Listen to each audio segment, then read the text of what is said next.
So this is not a panel, this is a conversation, and everybody in this room has lots of personal stories to recount and lessons learned, and hopefully will share their insights with us.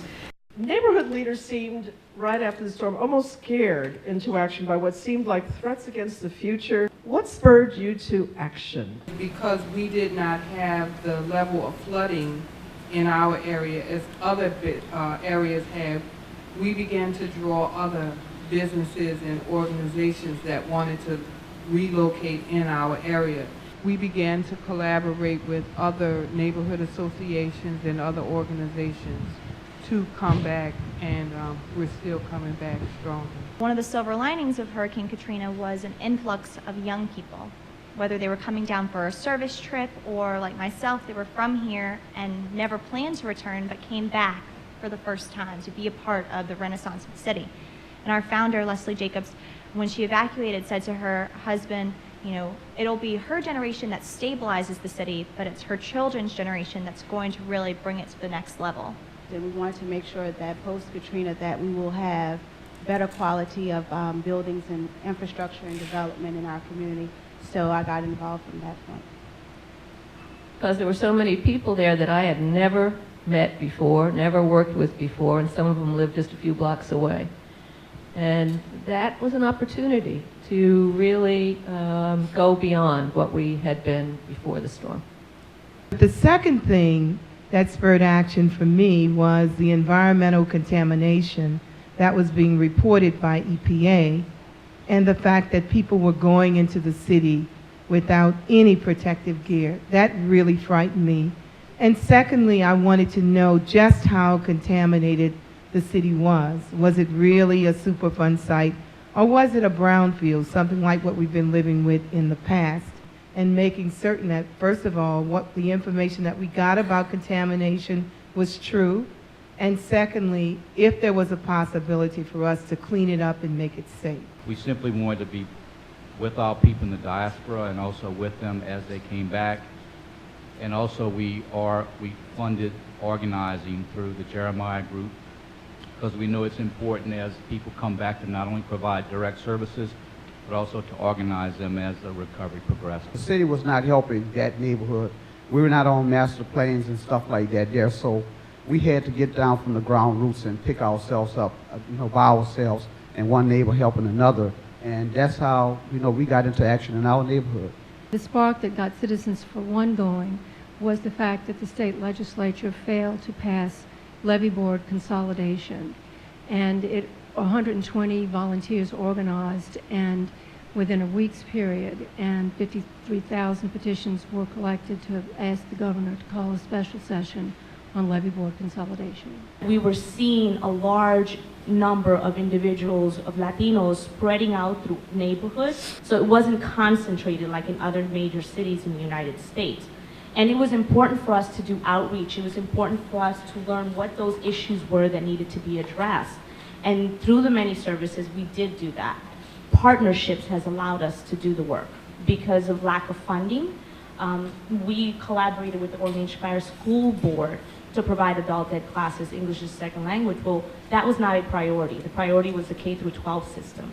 So Catholic Charities stepped in where city government was not able to do the work. Word of mouth got around that if you were in the city Saturday mornings while you were gutting, would have you stop at the Sanchez Center. And of course it was gutted and mold smelling and dark and what have you, but we had some rusted chairs and we sat there and we talked, and it was kind of like an AA meeting, and we were just saying our address and staring at each other and asking questions, where's your mom and them? Did you find Bailey? And that kind of thing.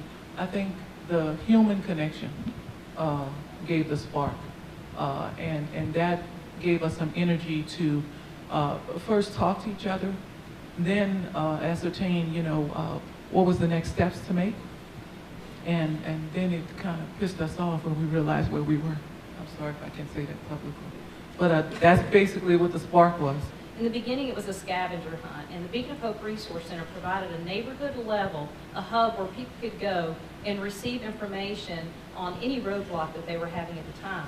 Today, there's different roadblocks, and we still continue to try to provide those information, resources, and hold local government accountable for getting us that information. So we established a home buying program looking forward to building assets and also creating access for the Latino community to the city. And from there, we decided to stem off as we saw the need to collaborate with the Hispanic Apostolate of Catholic Charities and create a Hispanic Public Safety Initiative, which works on the public safety issues and building the relationship, not only with the Latino community, but other from different ethnic backgrounds, and also NOPD. And then we concluded, and as of now, our third program is in civic engagement, and that's to further develop new public leaders within the community to strengthen the ties that we have. Since the storm, the level of civic engagement across the board has been increased to levels that I had never seen as someone who grew up here and left as part of that. I forget who talked about the brain drain, but I was part of that brain drain in the early 70s. So if we were going to come back, if we were going to, and not only just come back to make it the way it was, but to make it better than it was, because it clearly needed to be better in so many different ways, that we were all going to have to get more involved. We have Treme, which is a wonderful cultural, historic neighborhood. We have Mid-City, which is basically a middle-class neighborhood. We have Faubourg St. John, which is basically an upper-class neighborhood. We, with a higher income level average. We have Esplanade Ridge, where there are many artists and creative people. And we have Lower Mid-City, which right after the storm actually had a lot of new young people moving into it. All different and basically no interaction before the storm. And so what we have tried to do is put together an organization that pulls those neighborhoods together, sort of centered on the idea of building Broad Street as a place where people from all those neighborhoods can come and interact. And in many cases, the elected officials had to take their cues from us, as it should be really, because we elect them, we put them into office. And I think that a lot of people learn how important it is to be engaged and to be educated about what these people are supposed to be doing for us. Each of the organizations here was proactive in serving their constituency, whether it be neighborhood residents, whether it be Latino community, whether it be any specific target audience of a nonprofit, that it is important to go to the people.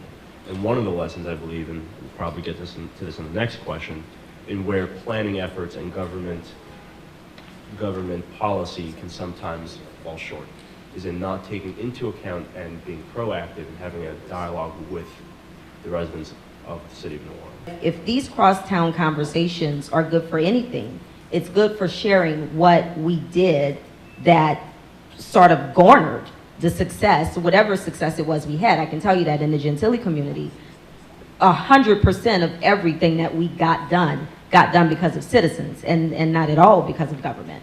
Yes, we do work with government, and Jackie has been a great advocate for us and many others, and we do appreciate that. But having a seat at the table means having a seat at the table. I have not gotten a call, and we are providing exactly what you're talking about doing. We are teaching the residents that we work with in our 22 neighborhoods how to engage with government, how to make a difference, how to survey their blight, how to be team players. I made the statement on television that the neighborhoods will lead. Government is lucky if we can follow and try to keep up. I've always been on that stand, and I always will be. And you have my commitment that whatever is in my legal power, I will do. Government at all levels, Sewage and Water Board, Department of Public Works, need to start listening to us and working with us. We can help. We are volunteers. Our neighbors are doing it themselves. Pushing forward to 2018, which is the 300-year anniversary of New Orleans. Pushing forward 40 years from now to 2050. What do we look like? Even looking at what sewer systems get fixed first, what areas of the city, I would challenge you to go down and look at some of that data, then come back and tell me what you see. You know, race is still a predictor, and income, but race seems to be the #1 variable. Most people say, oh, there's nobody in the East. We're invisible. You know, we have one supermarket. Race down here in the Deep South still plays out, even when all of us in here love one another.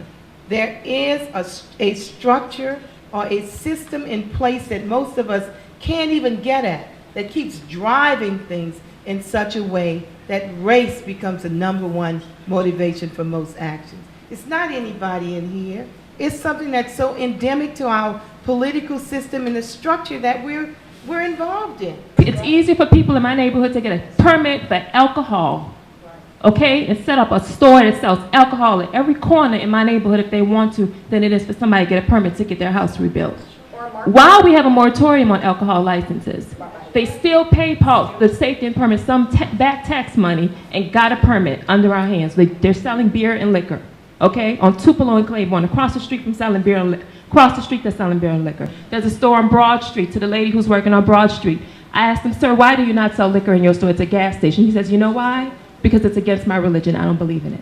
I'm not being religious. I'm not being sanctimonious, because I'll have a drink if I want one. We can sit back and say they're having a meeting for us in a community, and then they create things that we don't really want and complain about it, or we can say this is what we want and this is where we're going with it.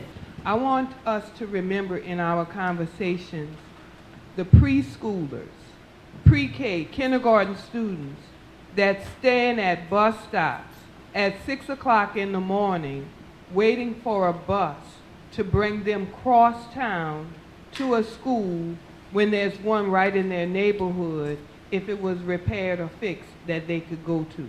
And we wonder why our children are not functioning at the capacity that they should, because they're sleepy, they're tired, they're not getting the proper rest. There's one school in the lower Ninth Ward. Let's start talking about the quality of life, the basic needs, the basic resources that we take for granted, that we who are sitting here at this table have. Let's talk about the people who don't have the basics. I deeply appreciate it and hope that this will result in people working together after this. I really want to thank you, Timolin, and NPN and Jean for 5 years later allowing us to have this conversation, and I think that's where we as a group need to go in the future, because we did not have this opportunity 5 years ago. The media controlled us.